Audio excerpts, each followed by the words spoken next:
Nome da obra: Manifesto Fraguista.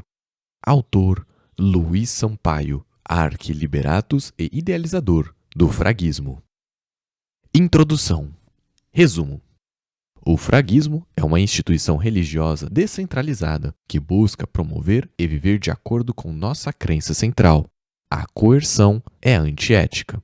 Não devemos iniciar agressões contra pessoas pacíficas. E qualquer violação à propriedade fere nossos princípios. Acreditamos que todas as interações humanas devem ser voluntárias, respeitando as leis naturais já descobertas. Caso contrário, estaríamos aceitando algum nível de escravidão, entendida como a violação da propriedade individual. Seguimos a linha do objetivismo de Ayn Rand para a definição da natureza humana. Não vemos o ser humano como naturalmente bom ou mau, mas como essencialmente egoísta. Para Rand, o egoísmo é definido como a priorização de si mesmo, de suas necessidades e vontades, o que não implica, de forma alguma, prejudicar o outro. Por conta dessa visão da natureza humana, entendemos que o único sistema econômico capaz de se alinhar com ela é o capitalismo de livre mercado, no qual não há coerção e todas as trocas são voluntárias. Inspiramo-nos na Escola Austríaca de Economia, que defende que trocas voluntárias criam riqueza, gerando benefícios mútuos e sustentando a prosperidade. Essa dinâmica reflete o único método de alinhar a natureza humana a um sistema de governança efetivo e ético. Não se sabe ao certo como e quando a coerção surgiu, mas sua sistematização pode ser deduzida logicamente. Minha hipótese é que ela foi organizada no momento em que pessoas envolvidas em trocas, mas receosas da desonestidade da outra parte, buscaram uma solução para esse impasse. Para resolvê-lo, elegeram uma terceira parte como mediadora das trocas, ou até mesmo de conflitos. Esse ente central, investido do poder de mediação, gradualmente ampliou sua influência ao incorporar, além da arbitragem, o uso da força. Com a criação e execução de leis, a expansão da coerção para outras áreas tornou-se apenas uma questão de tempo. E identificamos como origem da coerção a governança centralizada, que assim como um buraco negro que suga toda a luz, o poder concentra cada vez mais poder. Esse processo cria um ciclo vicioso, onde há menos espaço para forças que possam contrabalancear sistemas supercentralizados, como ditaduras. Quanto maior a centralização, maior a ineficiência. Um problema diretamente ligado ao cálculo econômico, já que sistemas centralizados carecem das informações dispersas necessárias para alocar recursos de forma eficiente, resultando em desperdícios e controle coercitivo. Dinâmicas de incentivos corretos são fundamentais para acabar com a coerção. Os incentivos econômicos superam amplamente os políticos, pois a busca pelo lucro gera uma corrida por eficiência, resultando em melhorias de qualidade, redução de preços e inovações. Essa dinâmica não se limita ao mercado, mas também pode ser aplicada a todas as áreas, incluindo a governança, onde estruturas orientadas por incentivos econômicos podem promover maior eficiência e reduzir/eliminar a coerção. O fraguismo defende que a justiça deve ser baseada no jusnaturalismo/jusracionalismo. A corrente jusnaturalista sustenta que as leis não são criadas pelos homens, mas descobertas por eles, como parte de um conjunto de princípios naturais. Há dois caminhos principais para fundamentar o direito à propriedade como direito fundamental, que não pode ser violado por outros contratos.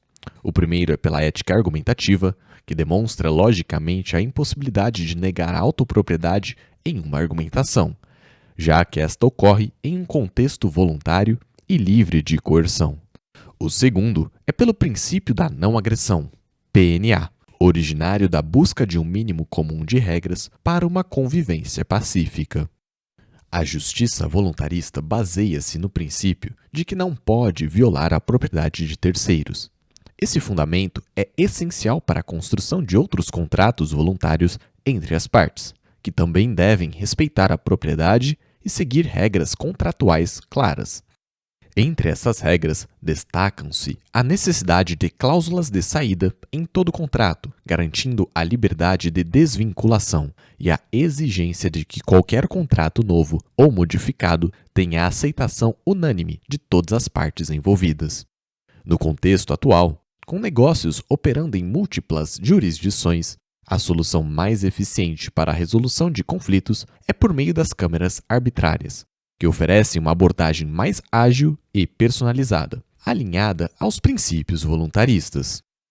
No fraguismo, o pilar central é a propriedade, do qual derivam o respeito à vida e à liberdade como consequências naturais. Defendemos a vida como a primeira propriedade que cada indivíduo possui, a autopropriedade.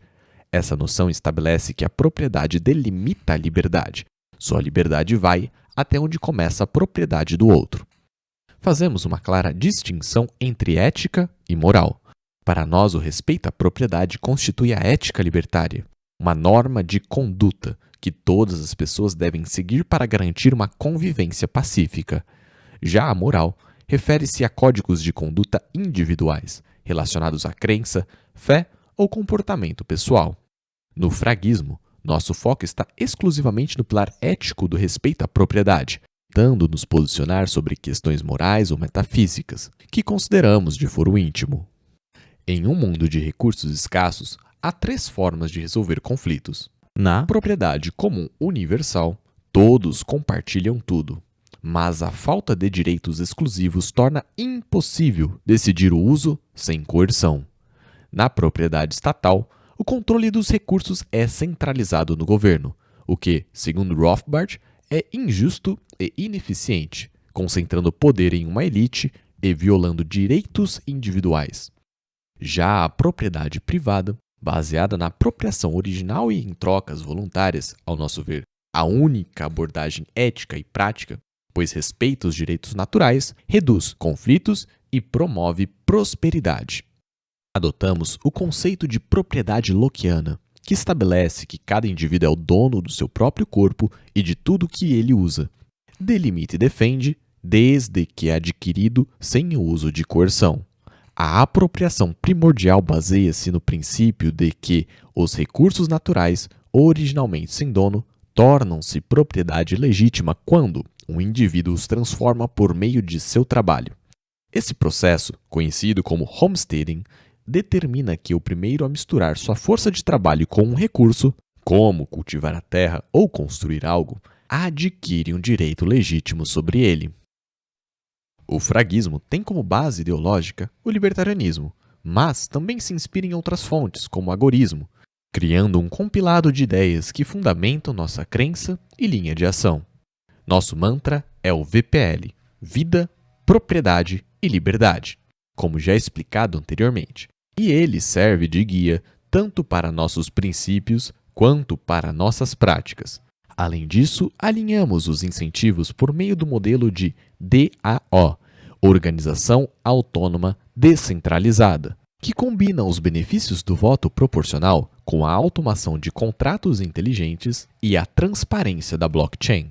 Esse modelo não apenas reforça os incentivos corretos, mas também garante um sistema mais eficiente, confiável e alinhado aos nossos ideais de descentralização e voluntarismo.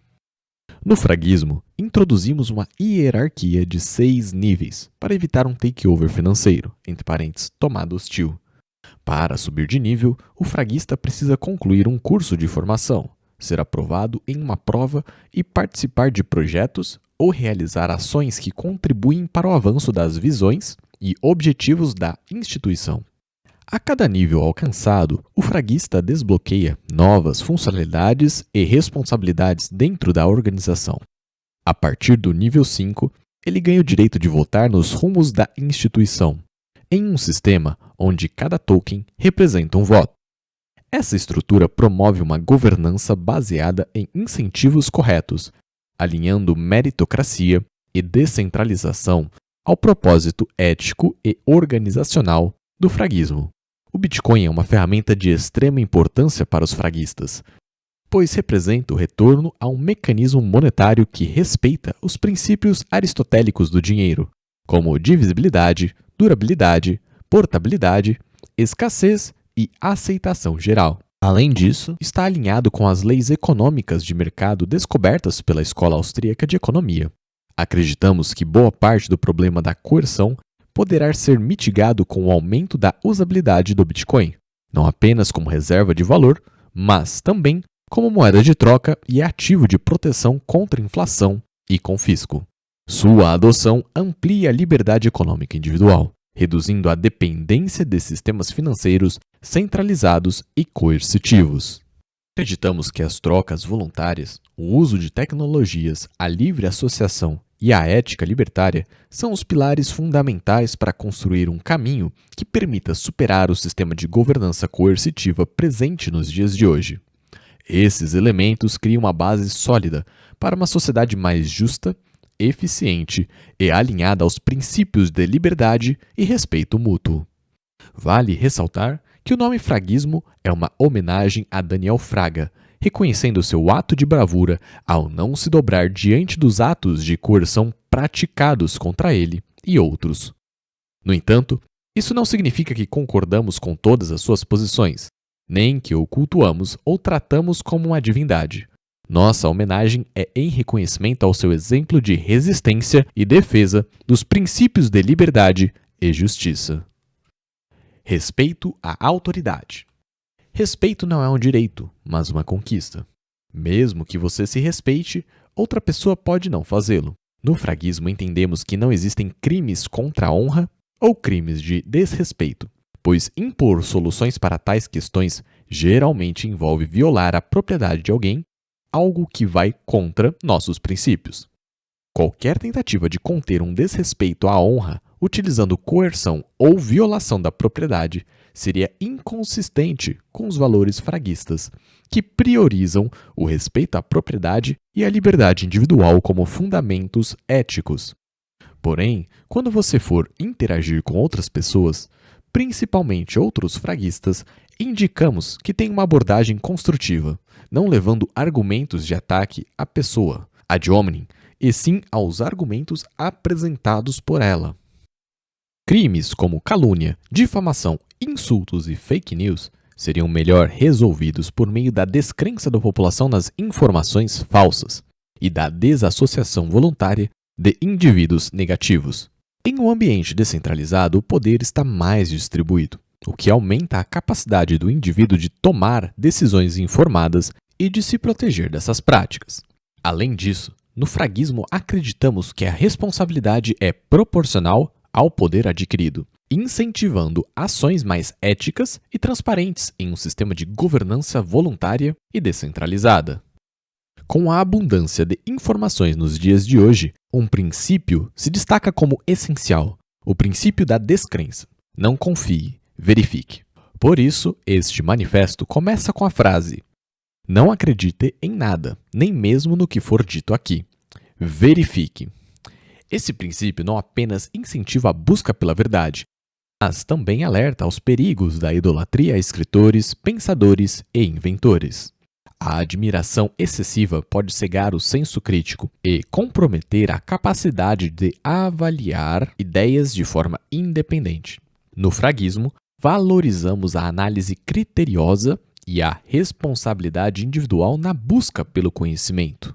O gatilho mental da autoridade é um mecanismo natural humano utilizado para economizar energia ao delegar áreas de conhecimento a terceiros, já que é impossível ser especialista em tudo. As hierarquias naturais existem e, por si só, não são um problema. No entanto, elas podem abrir caminhos para a submissão e obediência cega, especialmente quando combinadas com sistemas coercitivos. O verdadeiro problema está na coerção, que aumenta à medida que uma instituição se torna mais centralizada. Quanto maior a centralização, maior o nível de coerção necessário para sustentar e controlar essa estrutura, algo que contraria os princípios fraguistas de descentralização e liberdade voluntária. Grupos de poder frequentemente exploram esse atalho mental da autoridade para manipular e controlar as pessoas. O respeito à autoridade é algo aprendido desde cedo, começando com os pais e se estendendo a figuras de referência em áreas específicas como médicos, bombeiros, advogados e entre outros. Por isso, é essencial manter um ceticismo constante, mesmo em relação a fontes que você considera confiável. O livro As Armas da Persuasão, de Robert Cialdini, explica detalhadamente o funcionamento desse gatilho mental, bem como de outros mecanismos psicológicos usados para influenciar comportamentos. No fraguismo, enfatizamos a importância de uma análise crítica e independente, especialmente diante de figuras de autoridade. Diversos experimentos foram realizados para demonstrar até onde somos capazes de ir sob uma obediência cega à autoridade, um comportamento que ficou conhecido como o efeito Lúcifer. Esse efeito descreve como pessoas comuns podem ser levadas a cometer atos absurdos e imorais sob a justificativa de estarem apenas cumprindo ordens.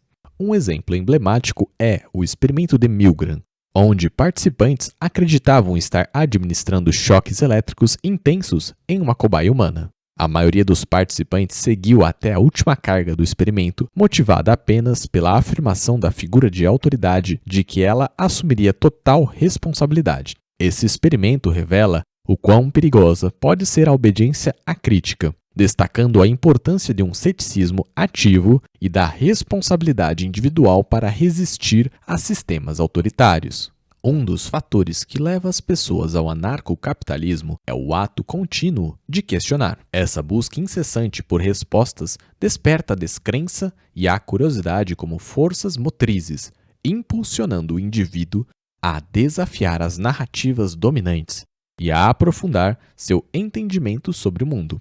Questionar é um motor de evolução no patamar de conhecimento, mas, frequentemente, nos deparamos com um desafio central: como confiar na resposta recebida. Esse dilema reforça a importância do princípio da verificação independente, do ceticismo e da análise crítica para construir uma visão mais fundamentada e confiável da realidade. Qual a melhor métrica para verificar se a resposta está correta? Ou se não é apenas uma resposta que condiz com a minha percepção sobre a realidade, então apenas um viés de confirmação? Um exemplo disso é observar o céu em busca de OVNIs. Se você olhar obstinadamente, é provável que veja algo que sua imaginação interpretará como aquilo que está procurando. Esse fenômeno reflete o ditado: quem procura, acha.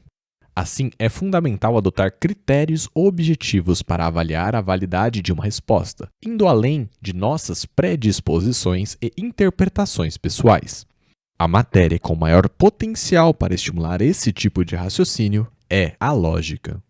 Introduzida academicamente por Aristóteles, a lógica é um campo vasto e profundo de conhecimento, essencial para desenvolver pensamento crítico e análises rigorosas. Para quem deseja explorar esse tema, recomendo o estudo através desta referência, YouTube do Victor Helios. A partir do estudo da lógica, Kant introduziu os axiomas, que são verdades autoevidentes, não sujeitas à autocontradição. Com base no axioma da ação humana, Ludwig von Mises desenvolveu a praxeologia, uma ferramenta de análise poderosa para estudar as ciências humanas.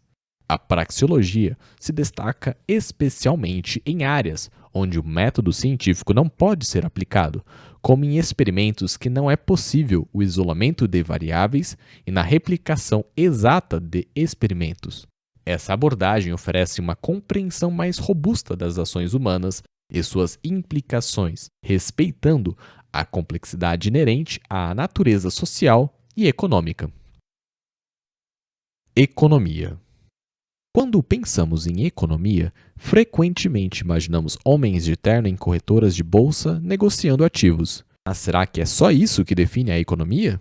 Como adeptos da Escola Austríaca de Economia, acreditamos que a economia é uma ciência humana, que estuda as implicações das ações humanas.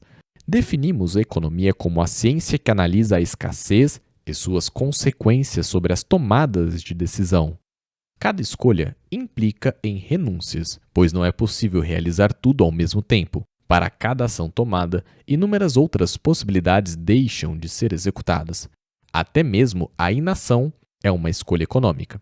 Sendo uma área das ciências humanas, a economia estuda as ações e interações humanas de maneira lógica, utilizando a praxeologia como ferramenta central de análise.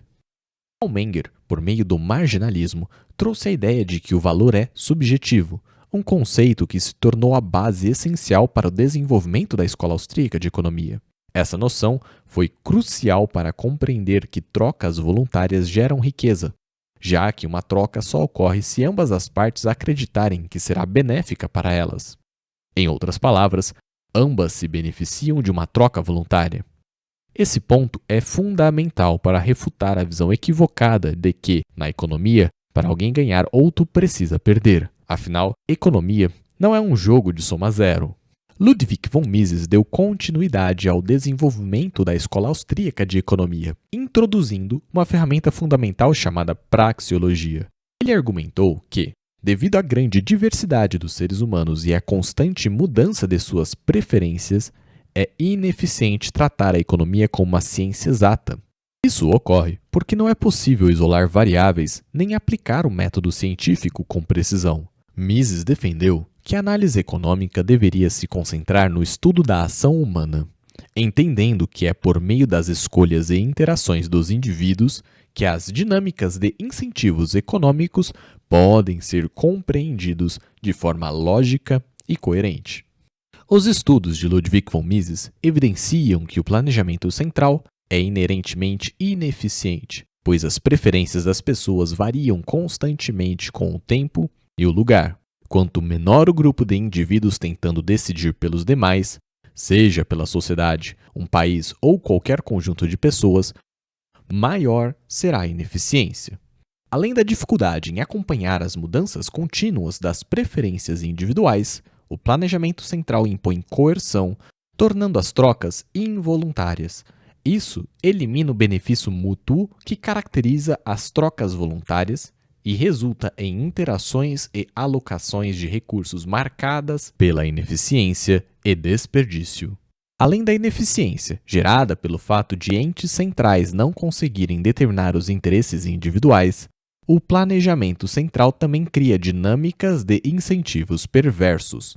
Quanto maior a organização que um governante administra, mais distante ele está das consequências diretas de suas decisões equivocadas. Seus incentivos acabam sendo voltados não para a melhora efetiva, mas para a percepção de melhora. Por exemplo, um político pode decidir imprimir dinheiro para construir um hospital. O impacto negativo da impressão de moeda, como a inflação, não será sentido imediatamente pela população, mas o hospital será uma obra visível para todos. Isso cria incentivos para que políticos gastem excessivamente e exibam obras, mesmo que isso comprometa a capacidade financeira da população a longo prazo. Já no mercado, os incentivos estão voltados para o lucro, o que exige ganhos de eficiência para se destacar. Esses ganhos podem vir de melhora de produtos, redução de preços ou inovações em processos, promovendo avanços tecnológicos e um uso mais eficiente dos recursos. Essa diferença entre os incentivos no mercado e no planejamento central explica, em grande parte, a superioridade do livre mercado em gerar prosperidade e inovação. A desigualdade é realmente um problema? Imagine uma sociedade onde, com o poder de compra atual, 5% da população fosse bilionária e 95% milionária. Seria isso pior do que uma sociedade em que 100% fossem milionários? Focar na crítica à desigualdade é uma perda de tempo, pois desvia a atenção do verdadeiro problema, a pobreza. Além disso, essa crítica leva as pessoas a enxergarem os ricos como parte do problema, em vez de reconhecê-los como resolvedores de problemas. Em uma sociedade anarcocapitalista, para alguém acumular riqueza, essa pessoa, ou seus antepassados, precisaria ter resolvido problemas de muitas outras pessoas, já que a riqueza só seria acumulada por meio de trocas voluntárias. Portanto, o problema real é a pobreza, e a solução passa por criar condições de desenvolvimento. Isso inclui acabar com burocracias, impostos e regras coercitivas que dificultam a mobilidade econômica. Reduzir esses obstáculos diminui o esforço necessário para sair da pobreza, permitindo que as pessoas usem seus próprios recursos e habilidades de forma mais eficiente para prosperar. Outro aspecto que contribui para a pobreza é a escravidão monetária.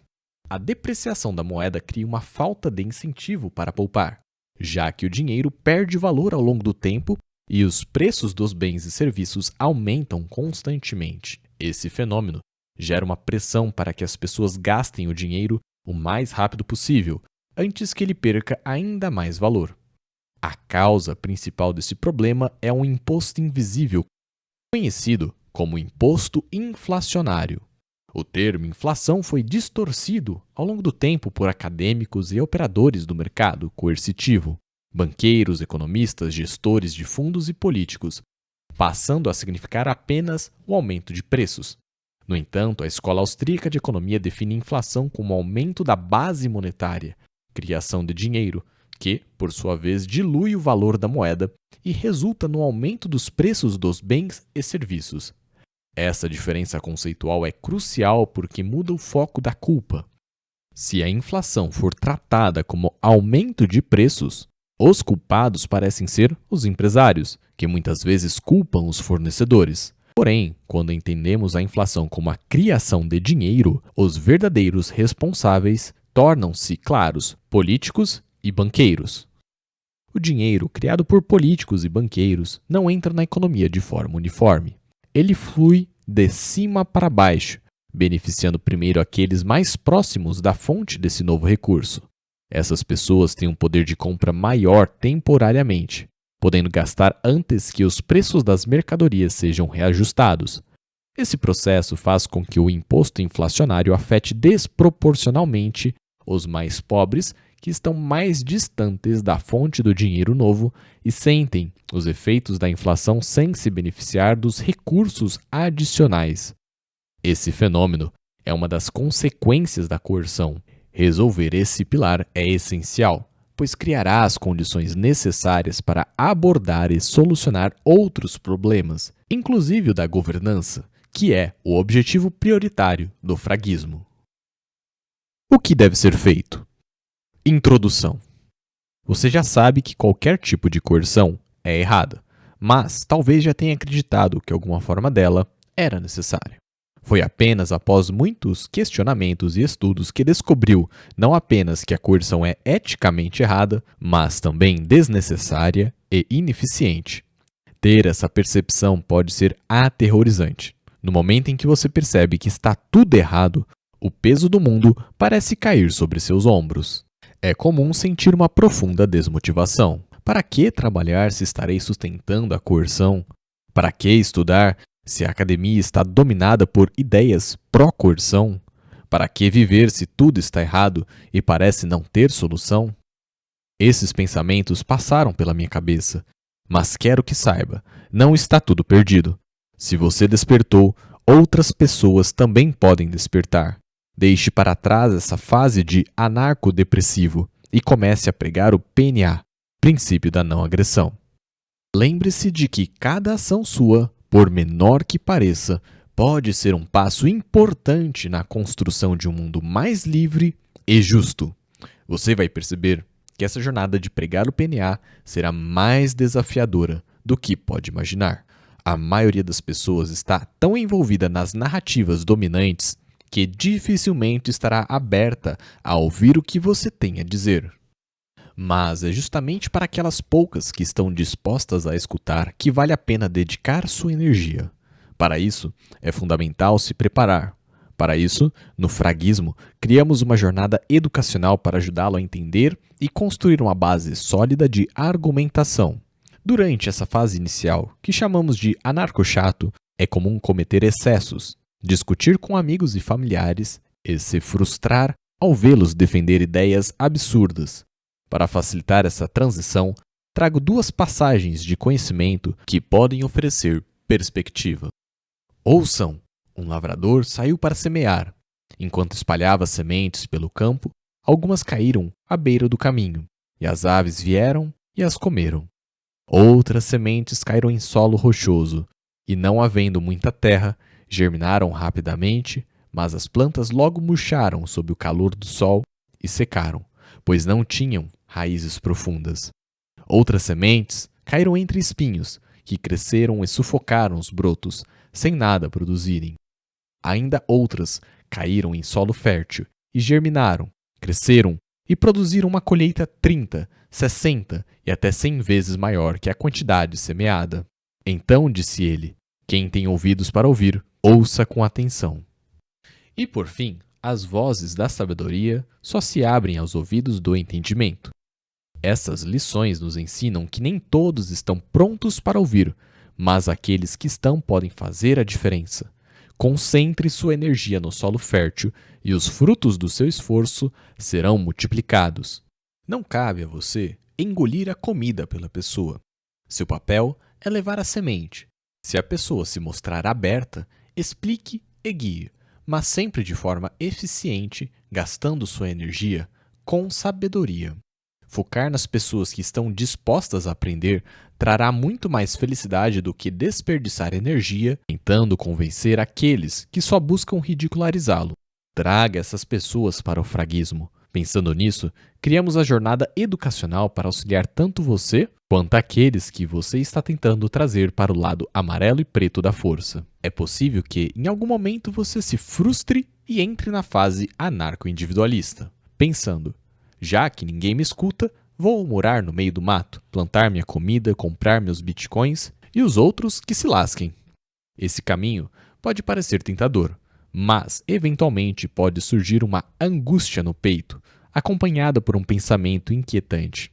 Eu estou certo, então por que sou eu quem tem que fugir? Vou realmente deixar que eles ganhem sem fazer nada?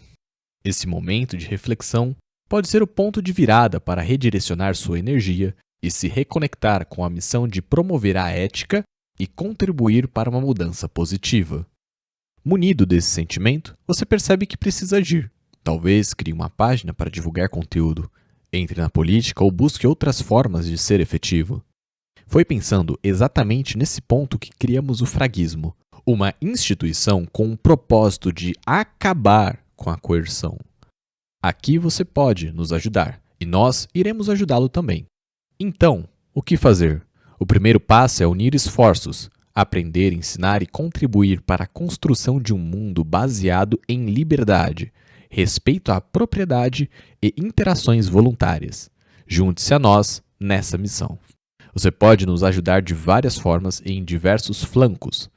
Uma delas é divulgar as ideias, escrevendo VPL, Vida, Propriedade, Liberdade, em todas as postagens e vídeos que assistir, sejam do fraguismo ou de qualquer outro lugar.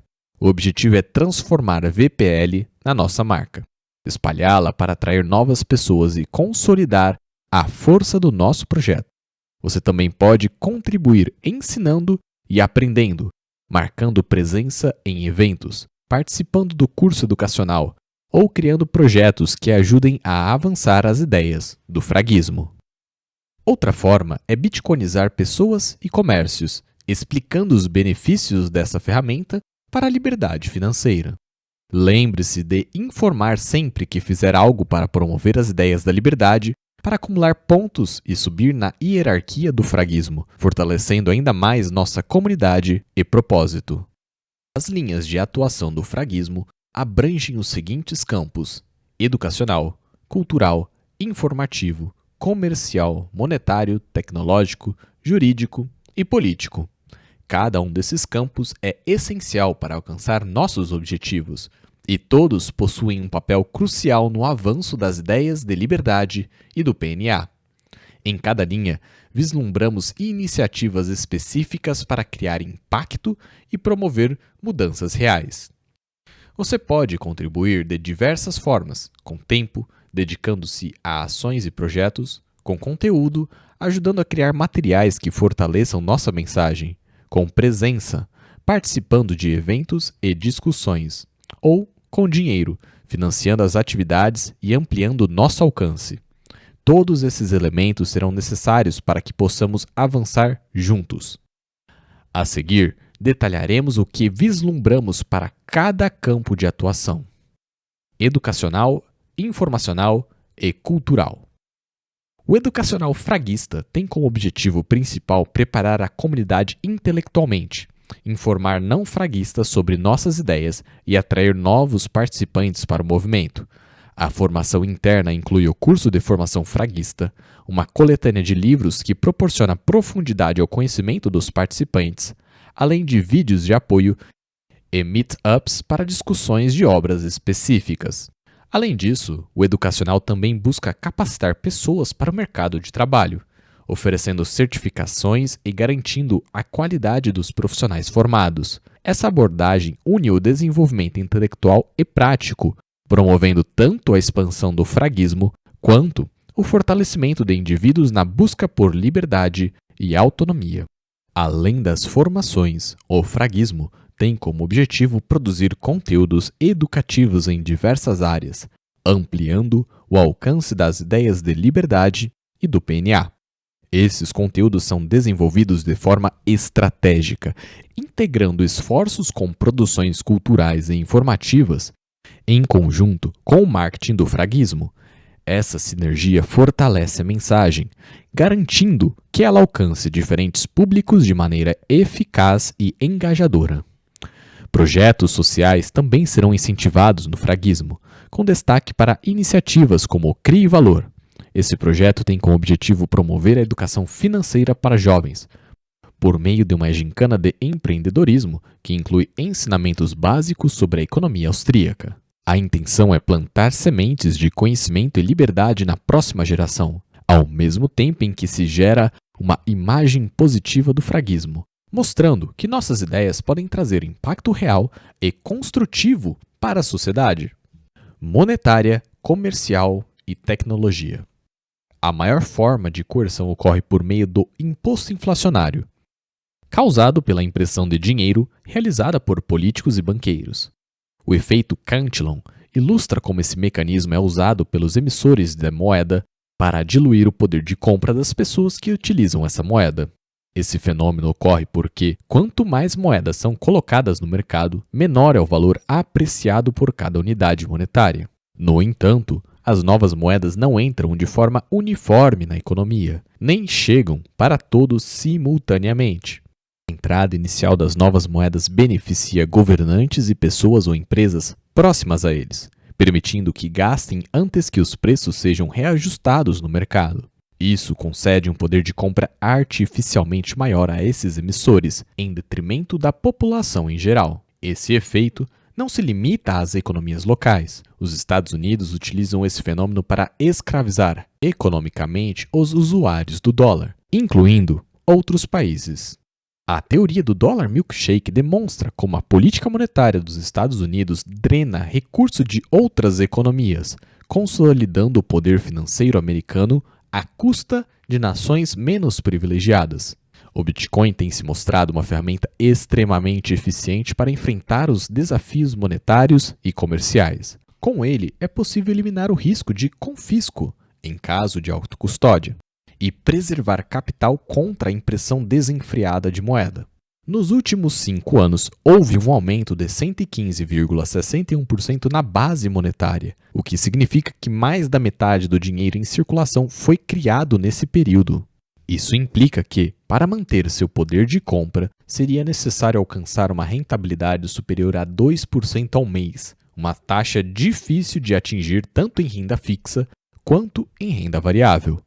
Como resultado, quem aplica nos instrumentos bancários tradicionais acaba perdendo dinheiro, sendo diluído ao longo do tempo, e ainda pagam impostos sobre ganho de capital, que é um ganho nominal e não um ganho real.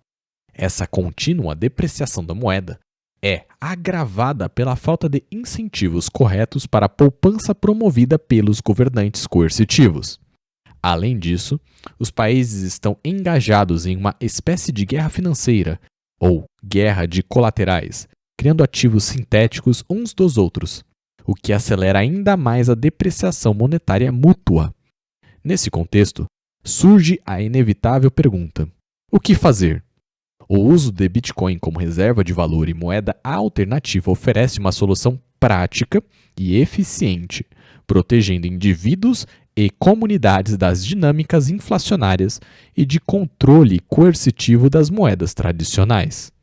O Bitcoin pode atuar como um seguro financeiro. Ao utilizar suas propriedades, negócios, carros ou outros investimentos como garantia, você pode combater a narrativa coercitiva de você não terá nada, mas será feliz. Com essa estratégia, durante os momentos de alta do Bitcoin é possível utilizá-lo como garantia para adquirir bens físicos, como imóveis ou empresas, que, por sua vez, podem ser usados como garantia para obter empréstimos em um momento mais favorável do ciclo monetário do Bitcoin. Desta forma, os Bitcoiners podem adquirir negócios e propriedades, aproveitando o poder da moeda forte, Bitcoin, contra uma moeda fraca, consolidando o patrimônio de maneira sustentável e estratégica. Ensinar comerciantes e pessoas a aceitarem Bitcoin é uma ação extremamente importante. Quanto mais cedo alguém se posicionar nos ciclos econômicos, maior será o capital que conseguirá proteger da espiral econômica que vivemos atualmente. Além disso, o uso de uma moeda forte no comércio tem o potencial de enriquecer a região, promovendo prosperidade local. No entanto, explicar Bitcoin completamente para um leigo pode ser uma tarefa complexa devido à quantidade de informações envolvidas. Recomendo uma abordagem prática e progressiva.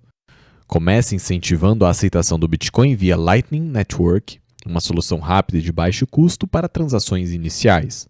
Após isso, instrua a pessoa sobre como utilizar a rede on-chain para armazenar valores com maior segurança. Por fim, se o indivíduo possuir condições tecnológicas e interesse, ensine-o a rodar um node, fortalecendo ainda mais a descentralização da rede e a segurança do próprio usuário. A abordagem que utilizo para explicar o Bitcoin é a seguinte: a tecnologia do mundo está avançando ou diminuindo? Se a tecnologia está avançando, conseguimos produzir mais com menos, certo? Então, se produzimos mais com menos, as coisas deveriam ficar mais baratas ou mais caras? Por que estão ficando mais caras? Em seguida, explico que o real não tem lastro e que pode ser criado do nada. Assim, não são as coisas que estão ficando mais caras, é a moeda que está ficando mais barata. Faço, então, um exercício lúdico. Pergunto à pessoa se algum objeto que ela possui, como um computador, celular ou relógio, caso fosse o único desse tipo no mundo, seria mais barato ou mais caro do que hoje? Normalmente, ela responde, mais caro. Em seguida, pergunto, e se eu criasse uma tecnologia capaz de produzir quantos desses eu quisesse? Ele ficaria mais barato ou mais caro? A resposta é, mais barato. Nesse momento, explico que é exatamente o que os políticos e banqueiros fazem com o dinheiro, criando-o de forma ilimitada e reduzindo seu valor. Por fim, mostro uma transação em Bitcoin, instruo a pessoa a baixar uma carteira e faço uma pequena doação para ela experimentar. Também gosto de mostrar o BTC Map, que exibe os comércios que aceitam Bitcoin, e ofereço ajuda para cadastrar gratuitamente o negócio dela no mapa, caso tenha interesse. Essa abordagem prática e interativa torna o conceito mais acessível e envolvente. A lei de Gresham e o desincentivo ao uso de uma moeda forte são temas constantemente discutidos pela comunidade, tanto por críticos quanto por apoiadores que se recusam a gastar em Bitcoin. Essa lei estabelece que uma moeda fraca tende a expulsar uma moeda forte do mercado, pois as pessoas preferem gastar a moeda de menor valor percebido e guardar a de maior valor. Por exemplo, se você recebe metade do salário em dólar e metade em real, é provável que prefira gastar em reais e guardar os dólares. No entanto, essa visão ignora outra importante lei econômica, a lei de Say, ou lei da eficiência econômica do mercado. A lei de Say oferece um contraponto à lei de Gresham, argumentando que a moeda fraca só expulsará a moeda forte caso haja coerção no seu uso. Se isso fosse verdade de forma universal, o mercado internacional seria conduzido em pesos argentinos ao invés de dólares.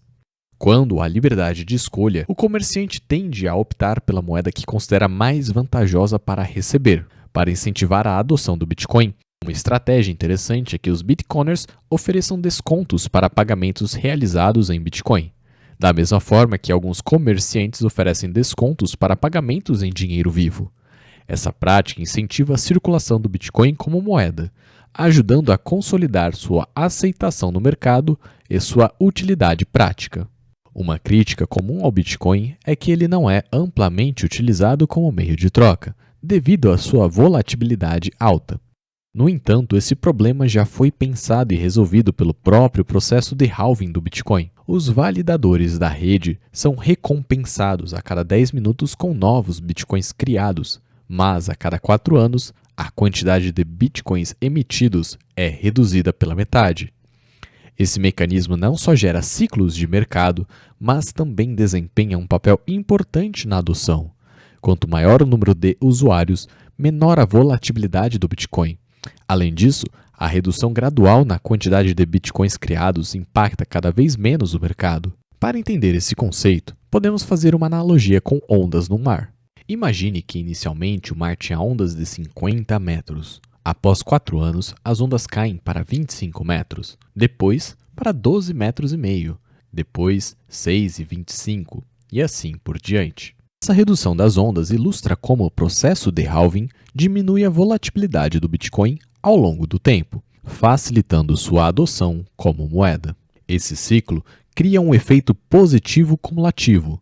À medida que mais pessoas utilizam o Bitcoin, a volatilidade diminui, o que, por sua vez, favorece ainda mais sua adoção.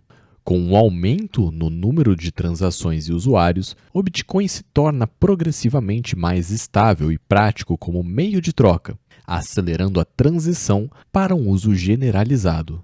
O teorema da regressão monetária de Mises é uma ferramenta interessante para analisar as fases de uma moeda. Ao estudar a obra de Carl Menger, vemos como ele descreveu os bens que se tornaram moeda ao longo da história, seguindo etapas claras em que os substitutos tinham motivos concretos para substituir os anteriores.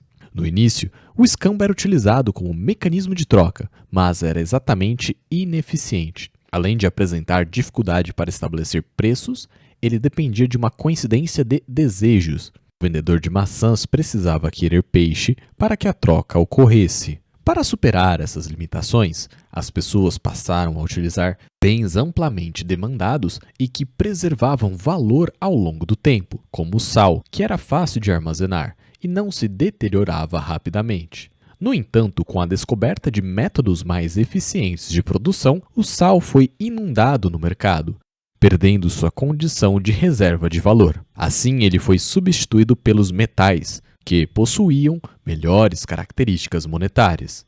O item escolhido como moeda geralmente passa por 5 fases de evolução: colecionável, especulativo, reserva de valor, meio de troca e, por fim, ativo de precificação. Essas fases ilustram como a moeda evolui à medida que sua aceitação e utilidade aumentam, culminando em um uso generalizado como unidade de troca e padrão econômico. Muitos confundem o processo de evolução do Bitcoin com o das moedas fiduciárias atuais, que se tornaram reservas de valor apenas depois de serem amplamente usadas como meio de troca. No entanto, esquecem que o modelo atual teve origem no ouro, que seguiu as fases descritas anteriormente e foi uma moeda forte, até que sua escassez foi quebrada de forma semelhante ao que aconteceu com o sal. Ao estudar as características aristotélicas da moeda, fica evidente que uma delas é a capacidade de atuar como reserva de valor, ou seja, reter valor ao longo do tempo.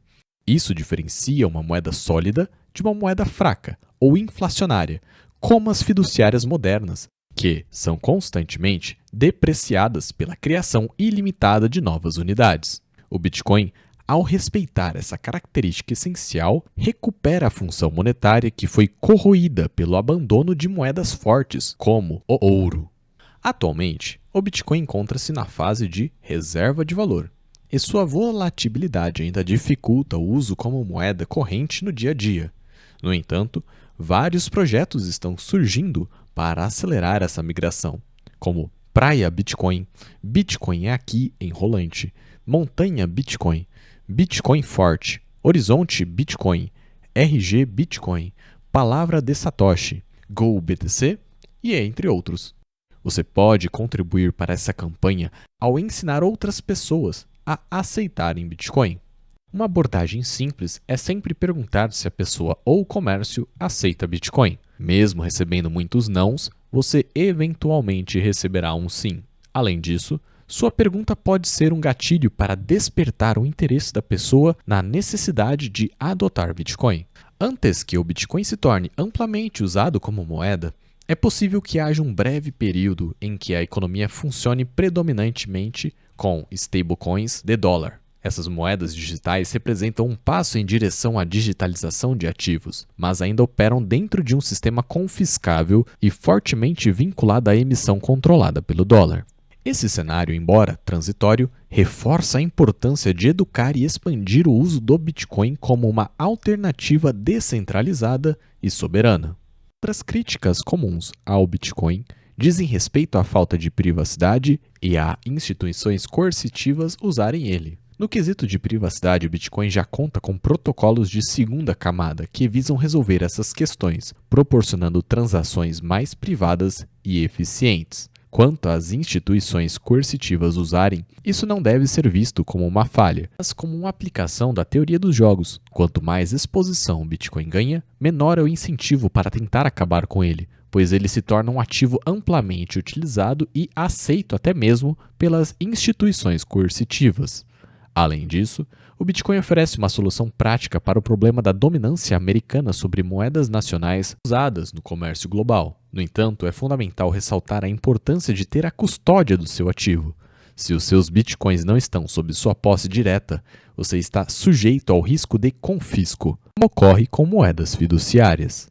A autocustódia é um passe essencial para garantir a verdadeira liberdade financeira que o Bitcoin proporciona. Política e jurídica. Dinheiro gera poder, e poder gera dinheiro. Portanto, quanto menos dinheiro estiver nas mãos de pessoas coercitivas, menos poder eles terão. Em um ambiente com pouca segurança jurídica, possuir bens se torna um risco elevado, motivo pelo qual é estratégico que as propriedades sejam lastreadas ou vinculadas ao Bitcoin como contraparte. Quanto maior a complexidade jurídica de uma instituição, maior será a sua proteção, o que torna a expansão internacional do fraguismo uma prioridade. Transformar o fraguismo em uma religião internacional fortalece sua posição e resiliência frente a sistemas coercitivos locais. A política do fraguismo se baseia em ações que busquem reduzir a coerção. Pessoas de outras religiões, políticas ou funcionários públicos podem se tornar fraguistas desde que respeitem o princípio fundamental de não violar a propriedade dos outros e que suas ações estejam alinhadas com a redução da coerção e não com seu aumento. Essa abordagem permite a construção de uma comunidade inclusiva e focada em transformar a sociedade por meio de princípios éticos e voluntários. Alinhamentos temporários são bem-vindos, desde que se apliquem exclusivamente a movimentos que reduzam a coerção, mesmo que não estejam em concordância com o objetivo final do fraguismo.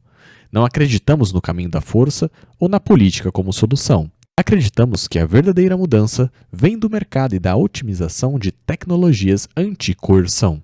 O desuso das moedas coercitivas deve ser incentivado e parar de utilizá-las é altamente recomendado. Além disso, direcionar recursos que seriam usados em sistemas coercitivos para áreas que combatem a coerção é uma estratégia positiva e válida, ajudando a enfraquecer as estruturas coercitivas de forma prática. Até que seja possível uma saída completa de sistemas coercitivos, essas ações estratégicas são aceitas como passos no caminho para uma sociedade mais livre e voluntária. Uma sociedade voluntária será naturalmente baseada em muitos contratos, por isso é essencial utilizar as ferramentas que criamos para facilitar suas interações. Entre elas, destacamos a CAL, Câmara Arbitral Libertária, uma arbitradora confiável criada para resolver disputas de forma justa e eficiente. Use essa ferramenta para garantir a segurança e clareza de seus acordos.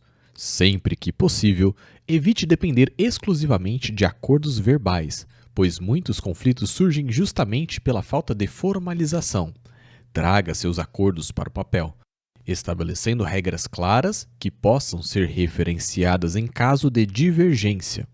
Com a CAL, seus contratos serão julgados conforme os princípios do justnaturalismo, assegurando que as decisões respeitem os direitos fundamentais e a ética libertária.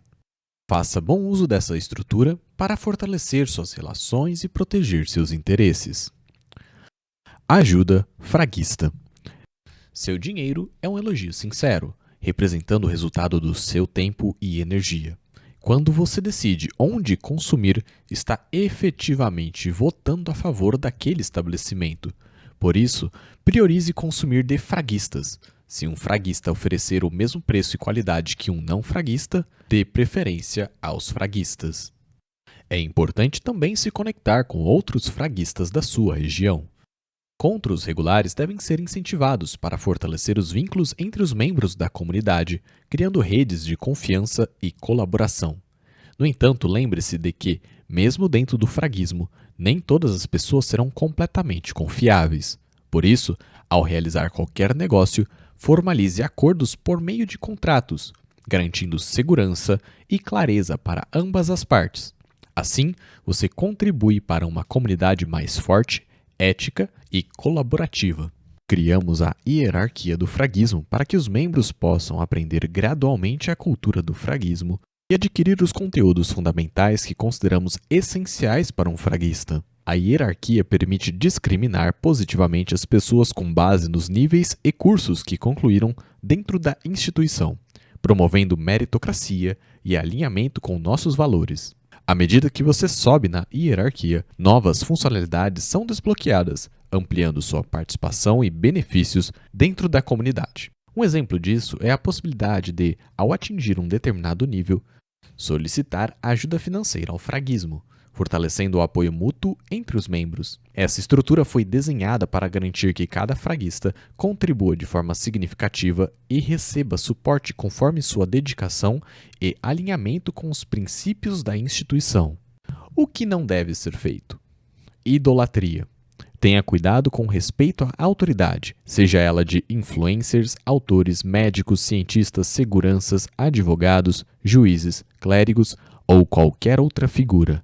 A autoridade, por si só, não deve ser um substituto para o pensamento crítico.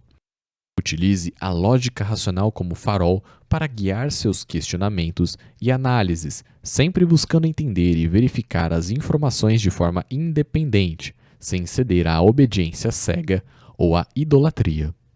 Iniciar agressão a pessoas pacíficas, entre parênteses, respeito à propriedade.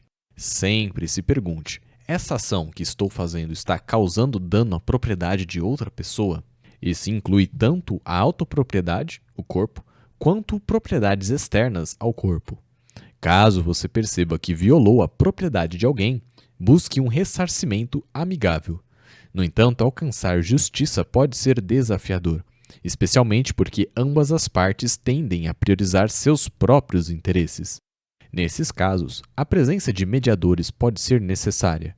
Se isso ocorrer, lembre-se da CAL, Câmara Arbitral Libertária, uma ferramenta confiável para resolver disputas de forma justa, ética e alinhada aos princípios do fraguismo. Faça bom uso desse recurso para garantir soluções pacíficas e respeitosas. O uso de violência defensiva deve ser sempre proporcional. O objetivo é utilizar o mínimo necessário para interromper a agressão em curso. Quando a violência defensiva é desproporcional, ela deixa de ser defesa e se torna uma agressão. Nesse contexto, o aborto é entendido como a violação da propriedade do feto, pois desconsidera o princípio da proporcionalidade. Para ilustrar, imagine um passageiro clandestino colocado em um avião contra sua vontade e contra a vontade do piloto. Não seria ético removê-lo da aeronave durante o voo. Considerando a proporcionalidade, o correto seria pousar a aeronave e então retirar o passageiro. Essa mesma lógica se aplica ao embrião, reforçando a necessidade de abordar a questão de maneira ética e proporcional. O direito à propriedade é exclusivo de recursos escassos, aqueles cujo uso por uma pessoa impossibilita o uso por outra no mesmo momento. Esse princípio é fundamental para o conceito de propriedade, pois estabelece limites claros no uso de bens e recursos. Não cabe a aplicação do direito de propriedade em itens que não são escassos, já que sua utilização simultânea por diferentes indivíduos não gera conflitos sobre o uso. O direito à propriedade não deve ser aplicado aos não-humanos, pois ele é derivado da capacidade racional exclusiva da raça humana. Essa capacidade é fundamentada e comprovada pela ética argumentativa hoppiana, que demonstra que apenas seres racionais, capazes de participar de argumentações voluntárias e livres de coerção, podem reivindicar e exercer direitos de propriedade. Dessa forma, a propriedade é um conceito inerentemente humano, vinculado à nossa capacidade de raciocínio e interação ética. Não fira a propriedade dos outros por causa de suas crenças morais. Respeite a liberdade alheia, mesmo quando discordar profundamente. Sempre que possível, evite se conectar com pessoas cujos valores morais sejam contrários aos seus, para preservar sua integridade e energia. Caso se encontre em um confronto de ideias, mantenha o respeito e lembre-se, você sempre tem a opção de simplesmente não se associar com eles. A escolha de não se engajar é, muitas vezes, a maneira mais ética e eficaz de lidar com divergências. Contrato com pessoas incapazes só serão válidos com a anuência do tutor, que assume a responsabilidade legal de garantir que os interesses do tutelado sejam respeitados. Caso o tutor viole os direitos do incapaz, ele poderá ser condenado por violação da propriedade do tutelado, reconhecendo o direito de proteção do incapaz em alinhamento com os princípios de respeito à propriedade e à autonomia individual. Empregue sua energia com sabedoria. Não desperdice tempo com discussões sem sentido ou atacando outros libertários por discordarem de 1% do que você pensa ou fala. Em vez disso, foque em fazer. Já há muitas pessoas gastando energia apenas para criticar os outros. Destaque-se sendo mais proativo e contribuindo para ações concretas que promovam a liberdade e os princípios libertários. O progresso vem de atitudes construtivas, não de conflitos desnecessários. Um contrato sem cláusula de saída não deve ser feito e não possui validade legal, assim como mudanças unilaterais em um contrato já firmado. Para garantir que seus contratos sejam justos e bem elaborados, conte com a CAL, Câmara Arbitral Libertário. Nesse contexto, contratos de escravidão são impossíveis dentro dos princípios libertários, pois a escravidão requer a abdicação permanente do consentimento, algo que viola o direito à propriedade da própria pessoa. Isso difere da servidão, que consiste em uma escolha voluntária de prestação de serviço por um tempo ou condições determinadas, respeitando as cláusulas acordadas e os princípios da liberdade individual. Estruturação do fraguismo. Governança. O fraguismo é uma religião com uma governança baseada no modelo de DAO, Organização Autônoma Descentralizada, onde os detentores de tokens de determinado nível podem votar nos rumos da instituição.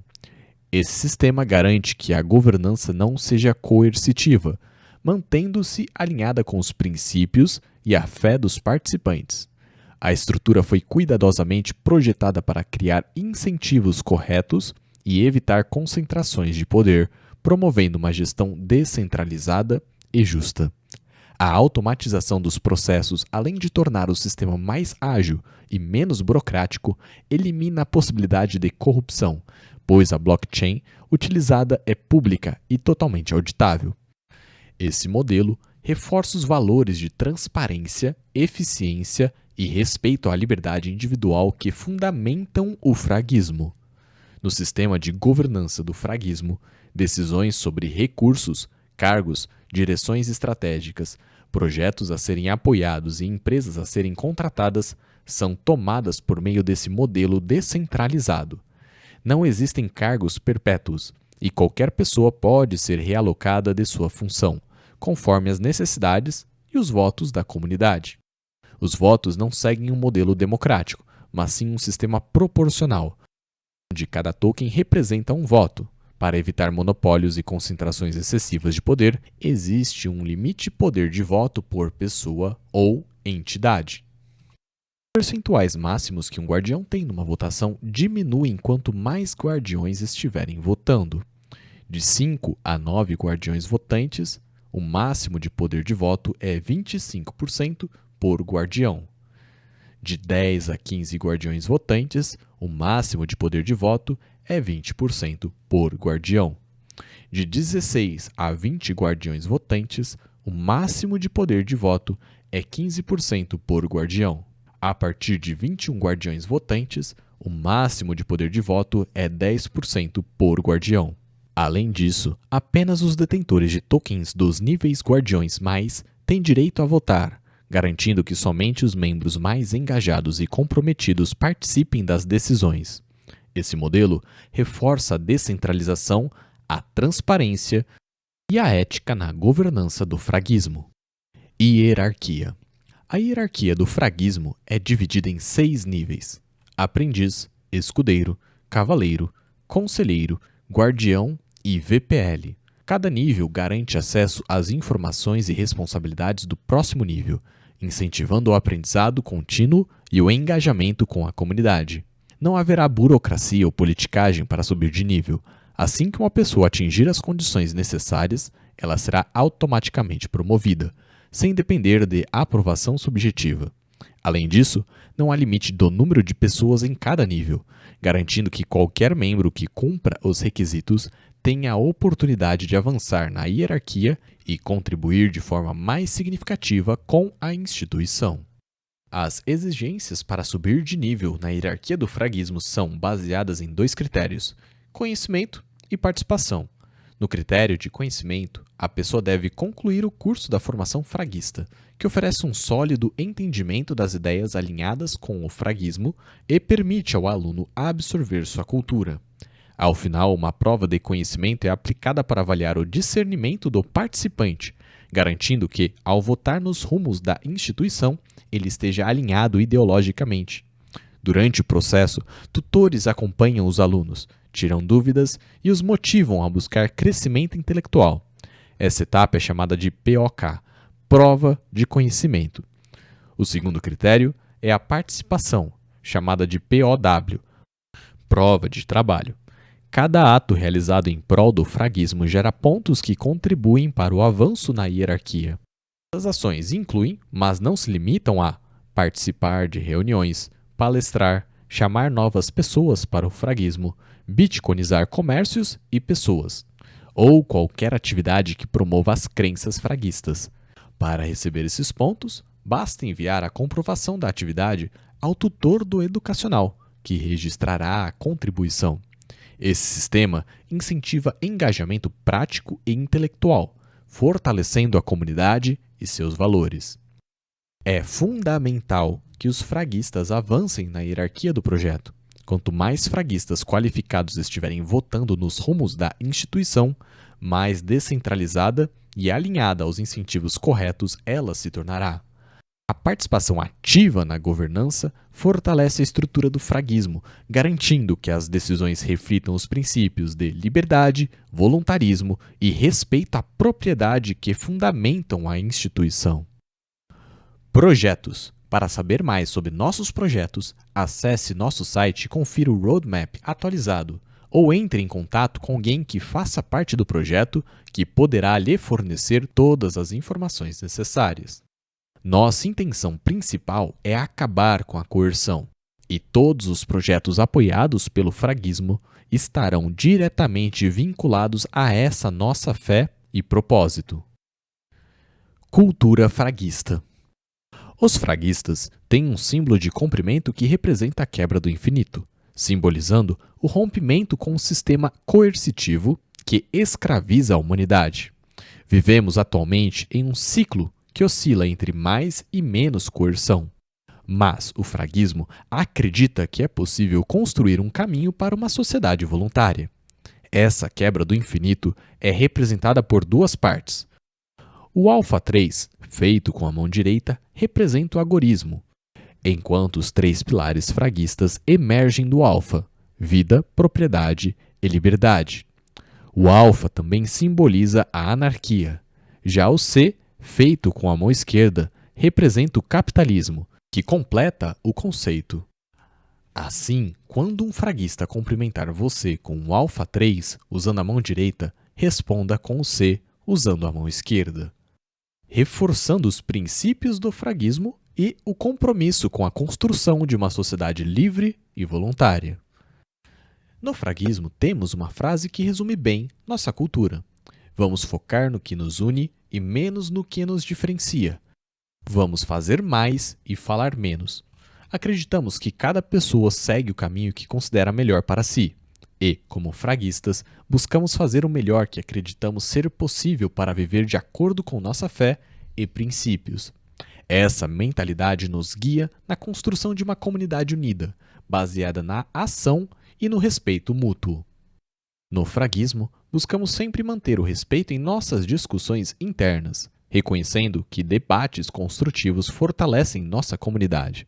Quando erramos, cultivamos a humildade para reconhecer nossos erros e nos esforçamos para reparar os danos causados. Temos consciência de que, sozinhos, somos fracos, mas juntos nos tornamos cada vez mais fortes, construindo uma base sólida para alcançar nossos objetivos comuns e viver de acordo com nossos princípios. Não permitiremos que o medo sufoque nossos sonhos. Vamos trabalhar para que cada passo dado possa ser visível e replicável para outros que também buscam o fim da coerção. O medo, muitas vezes, é uma forma de respeito que paralisa e cria obediência. Mas não devemos temer fazer o bem, temer nossa fé no voluntarismo ou temer condenar a coerção. Seguiremos firmes, sem pressa, mas sem parar, mantendo nossos princípios no centro de nossas ações, que possamos sempre respeitar a vida, propriedade e liberdade. VPL. Extra. Filosofias pessoais. Adicionei essa parte porque é uma crença que carrego comigo e que me ajudou bastante na minha caminhada, embora não faça parte diretamente do fraguismo. Acredito que vale a pena compartilhar um pouco dessa filosofia japonesa que usei para chegar na definição do fraguismo como meu Ikigai. Essa imagem é autoexplicativa. O Ikigai representa o seu propósito de vida. Talvez você demore em encontrá-lo, ou mesmo nunca o encontre completamente. Mas acredito que essa representação pode ajudar você a identificar o que está faltando para se sentir mais completo consigo mesmo. Espero que essa filosofia inspire você, assim como me inspirou. Além do Ikigai, carrego comigo outra filosofia que não lembro se foi algo que eu criei ou peguei de algum lugar, mas que tem sido extremamente significativa para mim. Ela é representada por um triângulo, em que cada ponta simboliza um aspecto essencial da vida: corpo, mente e bolso. No centro do triângulo está o coração, representando o equilíbrio emocional e espiritual. A ideia é que, se em algum desses lados estiver superfocado ou negligenciado, o triângulo deixa de ser equilátero, deformando-se e apertando o coração no centro. Para mim, buscar esse equilíbrio tem feito muito sentido. Já passei por momentos em que negligenciei um desses 3 pontos, mas sempre que percebo o desequilíbrio, procuro corrigir minha rota para voltar ao alinhamento. Essa filosofia me ajuda a lembrar que a harmonia entre corpo, mente e bolso é essencial para uma vida plena e saudável. Essas duas filosofias podem ser usadas em conjunto. O Ikigai funciona como um direcionamento de longo prazo, apontando a direção e o sentido do objetivo final. Já a lógica do triângulo equilátero pode ser aplicada como uma ferramenta prática para fazer ajustes no caminho rumo a esse objetivo, visando uma melhora na saúde física, mental, espiritual e equilíbrio financeiro. Juntas, essas abordagens ajudam a alinhar propósito e equilíbrio, permitindo que a jornada seja tão satisfatória quanto o destino almejado. Na minha jornada, passei por muitos estágios de incompletude, até que finalmente descobri meu Ikigai. No entanto, após encontrar meu propósito, levei tempo para monetizá-lo e depender financeiramente dele. Hoje, mesmo estando alinhado com meu Ikigai, percebi que em alguns momentos sacrifiquei corpo e mente para focar no bolso, o que gerou uma distorção que estou agora trabalhando para corrigir. Então é isso. Acho que estou ficando velho, começando a escrever livros e a compartilhar dicas filosóficas para a próxima geração. Mas conto com vocês para levar adiante a missão de acabar com a coerção e construir um mundo mais livre. Fim da leitura. Se você chegou até aqui, inscreva-se, compartilhe, deixe seu like e escreva VPL nos comentários.